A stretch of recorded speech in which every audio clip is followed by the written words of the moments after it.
We go. So today we're going to talk about traits of the mentally strong, like 10 of the traits.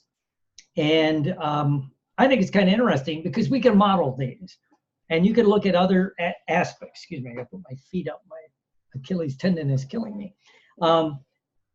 What separates, highly successful people from those? And of course, I wrote that book, Habits for Success. And hey, Anthony, hey, Paul, hey, everybody.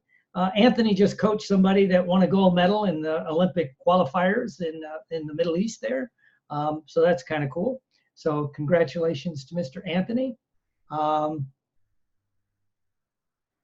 So today we're going to talk about, traits of the mentally strong. And we talk about habits and things, but what are some of the underlying traits? And I always thought this, and I always wanted to do the study, but somebody else sort of did a study close to it. And they looked at like the people that went to West Point. And, it's a hard school to get into. It's not, West Point, any of the academies, military academies is tough. But of all the people that get in, they have a pretty high washout rate, And I was wanting to do this with like the people that go into like, SEAL training or Ranger training or Spec Ops training, who makes it and who doesn't. And it's not the physical thing because we can train you up on a lot of the physical stuff. We can get you in shape, and, to even get into like West Point, you got to be in shape. You got to run certain amounts. You got to do that. So the physical part, and we can train you just like in the military. You got to pass first you got to get through boot camp. And of course, that's pretty physically challenging. And then you got an extra test if you want to go to one of the specialty schools, Navy would be SEALs or underwater demolition, Marine recon, Army would be Rangers or Spec Ops. And, excuse my bird if you can hear it. So anyway, it's not the physical can drive you out. And we know there's certain physical things, but what are the mental traits? What are the mental things? And a lot of this boils down to something that can be overstated, and that's called grit. What's your mental? Do you have the grit? Like there's a movie a long time ago. It was a John Wayne movie. Excuse me for saying it, but it was called True Grit. Selena, one of these days I want to get to one of your conferences in Nelson, or Noreen. Hey, I haven't seen you for a while. I'm saying hi to everybody on Facebook for my group here. The difference is the Facebook Live. This will be up for a while. I may take it down, but I'm going to do a little extra after we finish the Facebook Live for that goes on my e-zine and that. But anyway, going back to grit, what is it that separates those that make it through like things like West Point, Naval Academy, SEAL training, Ranger training? Well, one of the first things when you equalize for some of the other things, it's mental grit, the ability to keep going, the ability to drive through. And so there's this thing I read, and they had like 10 things. And so I'm kind of going to review their study a little bit. I want to give credit where credit is due. I'm looking it up. It was Dr. Travis Bradberry. And, it's a good thing because as hypnotists, NLPers, change agents, and this is something we can do for actors and things like that. Who makes it even in acting? I could flip this over into that realm if you bear with me, because it's kind of interesting, because it's not always talent. You can go off Broadway, you can go community theater, regional, and you see some kick-ass talent, right? And so is it talent that makes it to the next level? Not always. Of course, if you get your break and you got talent, you're much more likely to stay there. But who even sticks around long enough to get that break, right? And so I would call it grit. And one of the first things about grit is you have to be ready to fight when you're already defeated. You have to get off the mat and keep going, right? You have to keep going. Heard like, Frank Zane and Arnold Schwarzenegger talk about bodybuilding, and they were talking about the guys that make it to that level of that elite bodybuilding world. They know their training is starting when their muscles give out, right? When they've hit failure, now they start working, right? And it wasn't just doing like 20 sets. It might only be 3 sets, but they go to failure and beyond, right? It's to get off the mat and keep fighting. Muhammad Ali talked about you know, how many sit-ups. Somebody asked him, I think, how many sit-ups or push-ups he did. And he goes, I don't know. I don't start counting till I can't do anymore, right? And so if you think about that, that is like fighting when you're defeated, you know? Of course, in the spec op world, you know, one of the big things is you're never out of the fight, right? And that's the first question I'll ask you is, you know, if you're injured, are you still in the fight? Can you be in the fight, right? And literally, nobody wants to be out of the fight. So it's that mental grit of, you know, when other people quit, you're ready to drive through. You know, when you get the fourth rejection that day for auditions, do you get up the next day and start the rounds again? You know, do you go and do more auditions? You know, if you've had a couple bad stage hypnosis shows, do you give up? Or do you say, okay, now it's time to regroup and relearn, get up off the mat and keep going? So you have to be ready to dig in and fight hard when you're already defeated. You know, when you're, I don't want to say defeated, when you're at your limit, right? Then you get ready to really keep pushing. The next thing is you have to be willing to make mistakes, look like an idiot, if you will, right? And try again, right? Without flinching, right? You have to be able to do that. I heard Robert Redford give a talk at the American Academy of Dramatic Arts when I was there, to drop a name. But he talked about you're only as good in performance as you got the guts to be bad in rehearsal. You know, you got, you know, certain thing, everything, and he would say everything's a rehearsal because you're doing a performance, especially in a play. Well, you're going to do, hopefully, you know, 60 to however many hundreds of performances. Each one is a learning experience, and you may fail. You're not going to hit that note tonight if it's a musical. You're going to miss that dance step. You might miss a cue. You might drop a line. You're a stage hypnotist. The bit that usually works doesn't work tonight. You got to be ready to accept that, right? To make mistakes and grow from it and not beat yourself up for it. You know, John Bradshaw, people that remember him on The Family, he used to say, you know, guilt is when you make a mistake. Shame is when you think you are a mistake, right? And truly successful people can separate that I made a mistake, no big deal, and they don't get beat up over it, right? And then people may try to shame you over it. Well, I published a book, Habits for Success, the one that's just recently been re-released, and, you know, self-published, but still. And I made a mistake. I had what I did is I transcribed the class I taught. Some of you took the class. It was a good class.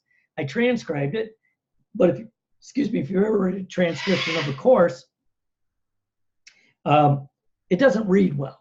But anyway, so I got the transcription, I cleaned it up, then I actually had it edited, so it was pretty good. You know, hey, just a shout out to Monica. So I had it, you know, edited, and I had the file. And somehow I deleted that file and uploaded the wrong file. So some people got it and they said, you know, hey, they like the concept, but it's hard as shit to read. And so I went back and reread it. And, you know, I proofed it, but I proofed the other one, if you bear with me. So basically, I screwed up. I made a mistake. I'm like, yeah, okay. So somebody called me and they're like, they said, yeah, you made, you know, what I did. And I said, yeah, I made a mistake. I'm going to fix it. I couldn't find the old file, so I had to have the book re-edited, and then I had to clean it up. So now it's up and it's the right way. And they mentioned a couple more times. I'm like, dude, I just made a fucking mistake. Excuse me, but shit happens. You know, I probably shouldn't have been multitasking at that moment, but I'm not going to beat myself up for it. I wanted to get the book up before I started these trips, right? And then I could fix it. I fixed the mistake. I took the book down for a while, got the correct up, put it up. I'm getting the other book. I screwed it up too, so it's being fixed. The Ultimate Fat Loss for You, and it's going to go up. You got to be willing to make mistakes, you know, and look bad, right? Because that's the only way you get better. You know, not every talk you're going to do works. You know, we got a few people here.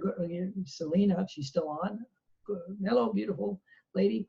And a few others, you know, that Paul and a few others, Anthony, you know, we speak a lot. We go to conferences or we do speaking. You know, the first time you do a speech or a talk, it might not go as well as you want. That's okay, right? I always say that's one reason you might practice your talk. You might do a webinar. You might, you know, give a talk at a small conference to work out the bugs before you go to a big conference, right? And that comes in with another one that they say, and this one I don't think is as important as others, is sometimes you have to be willing to delay gratification. But that does not mean not enjoying yourself. You know, you want to give this big keynote speech at a huge conference or a big corporation, well, you might want to practice somewhere small first, right? So, but again, you got to be willing to make mistakes and move on, right? You have to be able to keep your emotions in check. And when I'm giving these, think about where your strengths, where your weaknesses. I got grit, I keep trying, I don't mind screwing up. A lot of you have seen me do that. I don't freak out. I send out emails, and they might have a mistake and people try to like shame me. And I'm like, you're not going to shame me. I just made a mistake. Hey, I need to get an editor. But those two I'm strong at. I'm not good at delaying gratification, because life's short and then you die. You might as well get some of the stuff you want, right? And this one about keeping your emotions in check, I have to work on, right? I can get overly emotionally too quick. Now, what's interesting, if you want to be a super high achiever of the mentally, people that do it, and doesn't mean you won't be a high achiever, but you may not get to that level unless you can keep your emotions in check, right? Especially the negative emotions, the anger, the things like that. And, if you could do that, you're much more likely to be successful. And kind of going with that is one where they talk about that you got to be able to be kind to people who are rude to you, right? And again, to do that first step, you have to be able to keep your emotions in check, right? And not react with anger, but to pull back and see it. And then you could understand maybe why they're rude to you, right? And you could it helps you reframe it in your mind, right? When I had a couple of people calling me out on the book mistake, I'm like, well, excuse me, but remind me again, how many books have you written? Oh, you haven't. Oh, okay. And I think part of it, they see the world through you don't do something till it's absolutely perfect. But perfect is the enemy of good, right? And so, so you have to be able to keep your emotions in check, which will allow you to be able to tolerate or be okay with people that are rude to you, right? Yet another thing is a trait of mentally strong people is do the things you're afraid to do. Whether it's make that phone call, give that talk, go to that conference, do that audition, whatever it is, you got to be willing to do the things you're afraid to do, right? And of course, all of us with the hypnosis and the NLP, hopefully we have the skill set to help us get to that next level, right? So can you do the things you're afraid to do, including like decide something, this shit just ain't working, right? This shit just ain't working. Like maybe you'll launch a product, God knows I've done that, write a book that you think is going to kick ass and it just doesn't work. There comes a point you make the call, first you do the things you don't want to do, and then to be able to go, this isn't working, and then go do something else. Again, that goes back to the grit. Okay, it didn't work. I'm going to do something else. The other thing that you have to do is trust your gut, right? You have to trust your gut, right? And that doesn't mean being impulsive, but it means that after you weigh everything, you got to develop that internal thing of, what's important to you. Sometimes you do things just because it's right. That's integrity, right? Sometimes the birds really going crazy out there. Sometimes you just have to decide this isn't working, right? So you got to trust your gut, right? And that's another big one. And then lastly is you have to be willing to lead when no one else will, right? That's a true mark of an entrepreneur too. It's like, I'm just going to, this company doesn't want to do what I want it to do. I'm going to make my own company and do it this way, right? So when you do these things, that's like some of the traits of mentally strong people. Is grit number one. And what's grit? Well, grit again is digging in when you feel defeated, knowing that you have to get up off the mat and just do it one more time. just push a little bit harder. You know, you have to be willing to make mistakes and look foolish, right? And part of that would be a subset of that is don't put too much credence into what other people are saying about you or to you, right? Because let's face it, you know, the people that talk bad about you now, if you get as successful as you hope to be, in 5 years, they'll be saying how they know you, you know.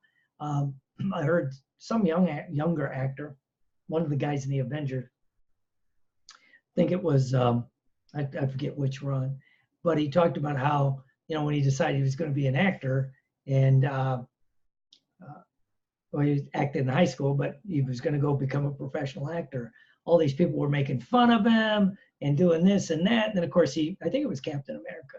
Then he gets, you know, gets a couple good breaks in movies, becomes Captain America, yada, yada, yada. Well, he goes, you know, then all the people that made fun of him in high school and right afterwards now are acting like, oh, I always knew it. You were going to do this, right? So he kind of said, if I'd have put credence into what they said, you know, he wouldn't have left the Boston suburbs and went and became who he became. So you can't, you have to be willing to make mistakes. And he told one of the person that worst that can happen is I don't make it. But I would rather nibble on what I want than feast on something I don't want. So maybe, you know, it's the thing, you want to be an actor, go become an actor. What if you don't make it? Well, at least you're doing it, right? But you could have been a successful CPA. Yeah, but what if that's not what you want, right? So I'd rather feast on, or I'd rather nibble at my true desires than feast on mediocrity and things I really don't want, right? You have to be willing to delay gratification somewhat. And to me, that means taking, maybe my ultimate goal is this. Well, I want to, like, there may be small steps to get there. You know, if I want to give a keynote or a big speech at you know, like a business keynote, I probably should work on building my stage skills, my speaking skills, and this and that, right? And keep your emotions in check. When you keep your emotions in check, that helps you to be able to handle people who are rude to you, right? And these are, again, this goes back to the people that are gonna poo-poo your dreams, you know, and things like that, right? And make the calls that you're afraid to make, to do the activities, and to be willing to lead if no one else is going in the direction you want, you know. Because sometimes it may work, it may not work. I remember they were talking to Steve Jobs, you know, when he went and launched the iPhone and bet the whole company, you know, after he got back, he's betting everything on, you know, first he did the iPod, but then when he really went, and it was, as we all know, it was very successful. Those of us old enough to remember the iPod, we all had them. A lot of us had them, right? And then he gets ready, he's launching the iPhone, right? And it's Apple, it's a computer company, you know? So then they get in the music business, then they get in but when he launched the iPhone, he literally bet, he trusted his gut, this ties in, he didn't care what people thought, he had all of these things, you know, and Apple had a couple setbacks, but when he got ready to launch the iPhone, he bet the whole shooting match on this new product, right? And some of his board was upset, right? But he's like, I'm going to do this. It's either going to take this company to the next level or it's going to bury it. And he was okay either way. Now, if you think of the power in that, you know, and of course, you know, I still think it's up there with Amazon as the most profitable company in the world right now, right? But it's that way with everything, right? So take these traits, and again, let me go down them and just see, you know, where do you rank on these? Are you pretty good at one, and maybe you need to work on the other, right? Are you able to fight when you feel defeated? Can you do that one more rep? You know, on the Zoom call here, we have beautiful Monica, who is a world-class power lifter. You know, are you willing to do that extra workout? Are you willing to do this, right? When Anthony was coaching that shooter, you know, I know, because she's an Olympic, this will be her third Olympics, she had to be willing to do the shots, even when that day maybe wasn't going well, whatever it is. So you do have the grit to fight when you already feel defeated, right? Are you okay with making mistakes, looking foolish, and trying again without thinking? Right? Can you do that? Can you keep your emotions in check? How's your strength on that? And how are you with dealing with people that are rude to you, or the people that poo-poo your dreams and tell you all the reasons it won't work? You know, what's the old saying? You know, the people that'll say something won't work are busy telling that to the people that are already doing it. You know, we just had an example, the guy that broke the 2 hour marathon, right? Which again was physically impossible. No one was supposed to be able to do it. Well, the guy did it, right? And, you know, he didn't listen to those people. You have to be able to delay gratification. And I would swing that more into, you have to be able to realize your end dream may have some steps to get, you may jump to that level, whatever it is that you're doing, but there may be steps to get there, right? You have to be willing to make the calls that are tough. You know, cut things loose, cut people loose. You know, again, this goes back to getting started and writing things off and trusting your gut, right? And lastly, you have to be willing to lead sometimes, do something different, do something out of the box, right? So where do you rank on those, and what do you need to work on, right? You may have some strengths, that's great. And you can keep building on your strengths, but you got to work on your weaknesses. Again, to use athletics, you know, I got to train with some guys that were going to high-level martial arts things, right? And they do things like, if you're right-handed, they make you fight left-handed, right? They would put a weight on one of your legs, whatever your strong kicking leg was, you'd have to wear weight on it to make you try to use the other leg, right? And it was like, I heard a coach say to them, you know, if you're already strong at this, you can keep working on it, but we want to bring your weaknesses up. So again, which one of these are you strong at, and which one of these do you need to grow? Do you need to nurture? You know? So again, can you keep your emotions in check? Are you okay with dealing with rude people? That's ones I have to work on. How are you at trusting your gut? Are you willing to lead? Excuse me. Can you focus on the details? This is one I have to work on. I have a tendency to jump to the big picture and then think it's done. Now, some of these, you know, you can work on yourself, and some of them, if it's not in your wheelhouse, why don't you get someone that can do it for you, you know? So anyway, those are some of the things, so you can think about, you know, what makes you strong, what you know, what do you need to work on? That's basically it. So this is the NFNLP members forum that we're doing. I'm working on some new things. We're about to relaunch one of the websites, which will change, you know, how stuff works. I'm working on some exciting, or I think exciting possibilities in the near future for NFNLP and the NLP Today world that I'm in. So keep in touch. And I'm about to sign off on Facebook Live. I'm going to stay here for a few more minutes. So have a great day. Keep in touch. Shoot me an email. Shoot me a text. Shoot me some kind of info. Even leave a comment on this. If you like this, click like and share. If you didn't like it, keep it to yourself.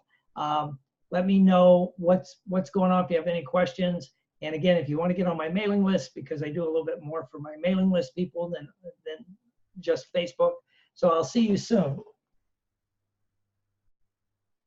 All right, that's done. All right. So, well, that's forming over there. So again, when you're thinking about these things, you know, these traits of the mentally strong, I'd like to more call them traits of the mentally successful. You know, how do you get to that next level? You know, because we all know one of those things, if you let what other people say worry you, it's going to drive you crazy. Reminds me of a story I heard of someone that when they were in high school, they had a dream of building like they were in high school, and the assignment, let me give the whole story. the writing assignment was to write like something they want to do with their lives. And he wrote a beautiful essay on, he wanted to open up like a 200-acre ranch to bring in people, kids that, I don't know if you want to call them underprivileged or whatever, but kids that needed a little bit more, and a whole place just for that. That's what he wanted to do. That was his goal.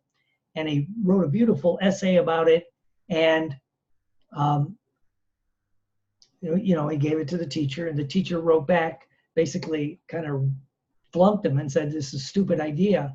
Work on, maybe going to a trade school or doing something. But anyway, the guy becomes super successful, does buy the 200-acre ranch with the horses and would bring in kids. And one day he was given a talk, and he had that thing that he wrote, and he had it like, I guess, laminated and put on the wall. And he talked about that you can't let other people destroy your dreams, right? Well, and one of the times he was doing it, the teacher that flunked him was there, probably about to retire, and went up and apologized to him, but actually said, the sad part was he was a dream destroyer, not a dream builder. And he said, I was justifying it in my head by, I didn't want to see you fail or get hurt. And, now I realize that maybe how many dreams I destroyed because of my limited view of the world, because of where these kids were coming from. They weren't the type that were expected to go to the good schools and do all this other stuff. So he's trying to lower their expectations, right? And he looks back and realizes that that was a fatal error on the part of helping other people grow. And so, those of us in this world of NLP and hypnosis and that, are you a dream builder or dream destroyer? I see this in conferences where, where there will be a few people there that are highly successful in the world of hypnosis and NLP, making a living, doing some very good, doing all this other stuff. And yet there are those, and these even in our field, and sometimes it's the people that talk about the law of attraction and all that stuff, and yet they'll be slamming those kind of people, right? And, telling the new people, well, not everybody can do what so-and-so did, or so-and-so, this guy or that girl, rather than encouraging them and just fessing up to the fact that, maybe that person doesn't want to do the work it takes to get to that level. If you want a 6-figure income in a hypnosis practice, you're going to work 6-figure hours. My friend used to say, you want executive pay in a practice, you got to be willing to work executive hours. Executives don't work 4 hours a week. They don't have a laptop lifestyle. They put in the hours, they put in the work. So what is it what are you? Are you a dream builder, or are you a dream destroyer? And, kind of with that, I just want you to think about that. Let me click that off. And again, look at those things. Where are you strong at? Where do you need to work? Where do you need to do? And I'm going to be doing some webinars soon, a little bit more detail. I'm going to do one on, the an NLP-based regression, okay, which is going to be fun. I get to piss off all the regression people. What they get wrong. I'm going to use a medical analogy with it, by the way. The difference between microscopic surgery and old-fashioned surgery. It's a great analogy. Then I want to do one on what most hypnotists and NLPers do not understand about long-term psychotherapy. Because we poo-poo it, we're at a conference. Oh, it fixed this. Well, that one's going to be, don't throw the baby out with the bathwater. There are times long-term therapy is, if you want the success, it's needed, right? But again, a lot of our world, people have no real training in that world, so you can't use the same criteria of getting somebody to stop smoking and use it for some other issues that I'm going to talk about. So anyway, so those are two things on the agenda. And again, these kind of things are going to go into the NLP Today website, which is being redone. I'll still have the NFNLP website, but then the NLP Today will be a bigger one with it'll also have a members area where a lot of these videos will go. I'm also working on doing a NLP virtual conference, and it will be techniques and tips. The first one will be, your favorite NLP or I have a bunch of people teach NLP technique that their favorite, or one they created, or specific things that you can teach in a 45-minute thing to help people grow. I got a guy who's going to talk about truly building a podcast from scratch. Some other things, right? And then, of course, NLP techniques themselves, right? So it'll be all about helping us rise the level of what we do. So that's it for this week. Stay on. I'm just going to stop the recording, and I'll see you all soon.